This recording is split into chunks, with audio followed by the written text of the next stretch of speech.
Hi friends, welcome to LDK. நம்ம வந்து பழமொழி நானூறு வந்து 1 by 1 பார்த்துட்டு வரோம். கிட்டத்தட்ட 400 பழமொழி நானூறு. ஸோ ஐயா தங்கம் சார் வந்து சொல்லியிருப்பாங்க, பழமொழி நானூறு டெய்லி ஒரு 5 இல்லை 10 படிங்க அப்படின்னு சொல்லியிருப்பாங்க. ஸோ ஏதாவது ஒரு கொஸ்டின்ஸ் வந்துச்சுன்னா நமக்கு வந்து கொஞ்சம் இது ஒரு கிளியர் பண்ணுறதுக்கு இது கொஞ்சம் மார்க் கொஞ்சம் தூக்கி கொடுக்கறதுக்கு இது ஒரு ஹெல்ப்ஃபுல்லாக இருக்கும். ஓகேங்களா? ஸோ ஸ்டார்ட் பண்ணிடலாம். இது வரைக்கும் நம்ம 25 இது பார்த்தாச்சு. ரொம்ப ஈஸியாக தான் இருக்கும். ஸோ போகிற போக்கில் ரீட் பண்ணிட்டு போயிட்டோம்னா நமக்கு கொஞ்சம் ஈஸியாக இருக்கும். ஓகேங்களா? ஸோ பழமொழி நானூறில் 26வது இது பார்க்க போகிறோம். ஸோ அறியும் பெரிதால் பவனே பெரிது அப்படின்னு சொல்லியிருக்காங்க. ஓகேங்களா? அறியும் பெரிதால் பவனே பெரிது. ஓகேங்களா? சரி, நல்லா கேட்டுக்கோங்க. அறியும் அப்படிங்கிறத ஞாபகம் வச்சுக்கோங்க. ஓகேங்களா? இப்போது அறிவுடையவர் இருக்காங்கல்ல, நல்ல நாலேஜ் பர்சன் இருக்காங்கல்ல, அவங்க வந்து ஒரு செயலை செய்யணும் அப்படின்னா அவங்களுக்கு ஆல்ரெடி நல்லா அதை அறிஞ்சு அதை தெரிஞ்சதுக்கப்புறம் தான் அந்த செயலை செய்வாங்க இல்லையா? அறிந்து சிறந்த செயல்களை தான் என்ன பண்ணுவாங்க, செய்வாங்க. ஓகேங்களா? அவருக்கு வந்து மற்றவங்க வந்து அட்வைஸ் பண்ணணும், மற்றவங்க அதை சொல்லணும் அப்படிங்கிறதுக்கு அவசியமே இல்லை. ஓகேங்களா? ஆல்ரெடி அவர் அறிவுடையவர் தான். அவருக்கு வந்து எல்லாமே தெரியும். ஸோ தெரிஞ்ச விஷயத்த நல்லா அறிஞ்ச விஷயத்தை தான் அவர் வந்து என்ன பண்ண ஆராய்ஞ்சு அதுக்கப்புறம் அதை வந்து முடிவெடுத்திருப்பார். அதுக்கு வந்து மற்றவங்க வந்து அட்வைஸ் கொடுக்கணும், மற்றவங்க வந்து அதை எடுத்து சொல்லணுங்கிற அவசியம் இல்லை அப்படின்னு கொடுத்துருக்காங்க. ஓகேங்களா? அறியும், ஆல்ரெடி அவருக்கு தெரியும். பெரிதால் பவனே பெரிது, அவருக்கு அந்த விஷயத்தை வந்து ஆல்ரெடி தெரியும். ஸோ அதனால் மற்றவங்க வந்து அதை சொல்லணுங்கிற அவசியம் கிடையாது அப்படின்னு சொல்கிறாங்க. நெக்ஸ்ட் வந்து பார்த்திங்கன்னா, அறிவச்சம் ஆற்றப் பெரிது. அறிவச்சம் ஆற்றப் பெரிது அப்படின்னு சொல்லியிருக்காங்க. இப்போது இதில் வந்து அச்சம் அப்படிங்கிறத மட்டும் ஞாபகம் வச்சுக்கோங்க. அறிவச்சம், அச்சம், பயந்துக்கிட்டே இருப்பாங்க. நல்லா கேட்டுக்கோங்க. இப்போது எனக்கு ஒரு கஷ்டம் வருது. ஓகேங்களா? எனக்கு ஒரு துன்பம் வருது. ஓகேங்களா? அது வந்து எதனால் வந்துச்சு, யாருனால வந்துச்சு, அந்த மாதிரி விஷயத்த நான் ஆராய்ஞ்சு அந்த வழியில் போனால் தான் நான் ஜெயிக்க முடியும். ஓகேங்களா? இப்போ டிஎன்பிஎஸ்சி நான் கிளியர் பண்ணலை அப்படின்னா ஏன் கிளியர் பண்ணலை, என்ன மிஸ்டேக்கு, எதை பார்க்கல அப்படிங்கிறத நான் தெரிஞ்சால் தான் நான் அந்த வழியில் போய் ஜெயிக்க முடியும். அதை விட்டுட்டு இல்லை நான் வந்து ஏதோ தப்பு பண்ணியிருக்கேன் போல், அதாவது என்ன சொல்லி போன ஜென்மத்தில் ஏதோ தவறு பண்ணியிருக்கேன் போல், ஊழின் பயன், ஏதோ ஒரு தவறு பண்ணியிருக்கேன் போல், எல்லாம் என் தலையெழுத்து, இந்த மாதிரி விஷயத்த நம்பி நீங்கள் பயந்து இருந்தீங்கன்னா, முயற்சி இல்லாமல் பயந்து இருந்தீங்கன்னா கண்டிப்பாக வெற்றி கிடைக்காது. இல்லை நான் போன ஜென்மத்தில் வந்து யாருக்கும் ஏதோ துரோகம் பண்ணியிருக்கேன், ஏதோ பாவம் பண்ணியிருக்கேன், அதனால தான் எனக்கு டிஎன்பிஎஸ்சியில் ஜாப் கிடைக்கலான்னு நினச்சா அது வந்து உன்னுடைய முட்டாள்தனம் அப்படிங்கிற மாதிரி சொல்கிறாங்க. ஓகேங்களா?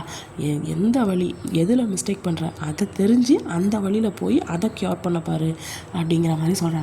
அதை விட்டுட்டு கடவுள் எனக்கு மட்டும் தான் கஷ்டத்தை கொடுக்குறாரு, கடவுள் இது பண்ணுறாங்கன்னா அந்த மாதிரி விஷயம் நம்பிட்டு இருந்தீங்கன்னா அது வெற்றி கிடைக்காது அப்படின்னு கொடுத்துருக்காங்க. ஓகேங்களா? ஊழின் பயன் என்று அஞ்சி முயற்சியின்றி இருந்தால் வெற்றிங்கிறது கிடையாது அப்படின்னு சொல்கிறாங்க. நெக்ஸ்ட் வந்து பார்த்திங்கன்னா, அறிவினை ஊழே அடும் அப்படின்னு சொல்கிறாங்க. ஓகேங்களா? இதில் என்ன இருக்குது அப்படின்னா, இதுவும் கிட்டத்தட்ட அதே மாதிரி தான். இப்போ ஒரு மரியாதை கொடுத்த ஒருத்தர் இருக்கிறார். ஓகேங்களா? ரெஸ்பெக்டபுள் பர்சன், ஒரு நல்ல அவர் வந்து எல்லாம், இப்போ இங்கே ஒரு பர்சன் இருக்கான்னு வச்சுக்கோங்களா, அவர் வந்து ரொம்ப ஊரில் நல்லா மதிக்கத்தக்கக்கூடிய ஒருவர். ஓகேங்களா? அவருக்கு எந்த ஒரு பிரச்சனையும் கிடையாது.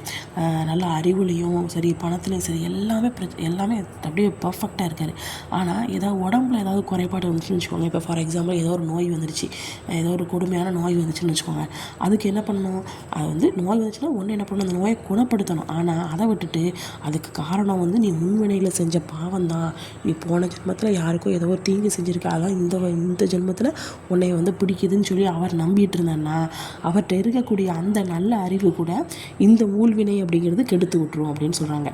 ஒரு தாத்தா இருக்காருன்னு வச்சுக்கோங்களேன். தாத்தா வந்து ஊரில் ஒரு பெரிய ஆள் இருப்பார்ல, அந்த முதலாளின்னு சொல்லுவாங்க. அவங்க வந்து இருக்கார். அவங்க வந்து நல்ல அறிவுடையவராக இருப்பார், நல்ல பணம் எல்லாமே இருக்குது. ஸோ அப்படி எல்லாம் இது இருக்குது. ஆனால் உடம்புல ஏதாவது ஒரு நோய் இருந்துச்சு, உளபாடு, உளவான குறைபாடு ஏதாவது இருந்துச்சு அப்படின்னா அந்த குறைபாடு வந்து ஊழ்வினையினால தான் வந்துச்சு, இதுக்கு முன்னாடி போன ஜென்மத்தில் நான் பண்ண பாவம்னால தான் வந்துச்சுன்னு நினச்சிட்டு இருந்தீங்கன்னா ஏற்கனவே இந்த அறிவும் இல்லாமல் தான் போகும் அப்படிங்கிற மாதிரி சொல்கிறாங்க. ஓகேங்களா? அந்த நல்ல அறிவும் கெட்டு போயிடும் அப்படிங்கிற மாதிரி சொல்கிறாங்க. ஓகேங்களா? அறிவினை ஊழே அடும். ஓகேங்களா? ஊழ்வினை தான் காரணம் அப்படின்னு நினைக்கக்கூடாது அப்படின்னு சொல்கிறாங்க.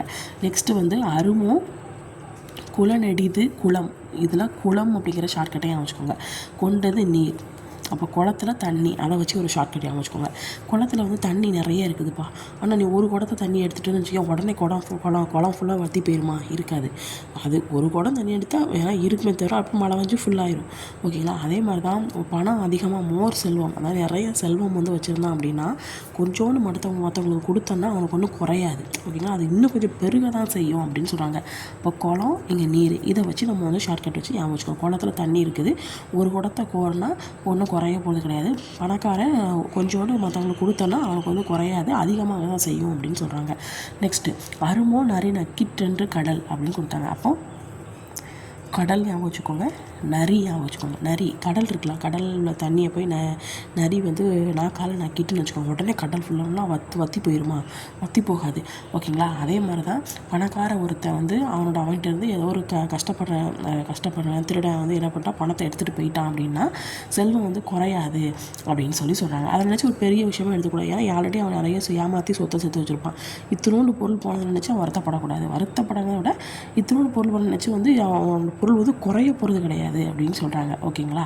ஓகே, இதுதான் இன்றைக்கான பழமொழி 400ல் 26லேருந்து 30 வரைக்கும் பார்த்துருக்கோம். ஓகேங்களா? ஸோ இது வந்து லைட்டாக போகிற போக்கில் ரீட் பண்ணிட்டு போயிட்டீங்க அப்படின்னா உங்களுக்கு வந்து இது ஈஸியாக இருக்கும். ஓகேங்களா? தேங்க்யூ.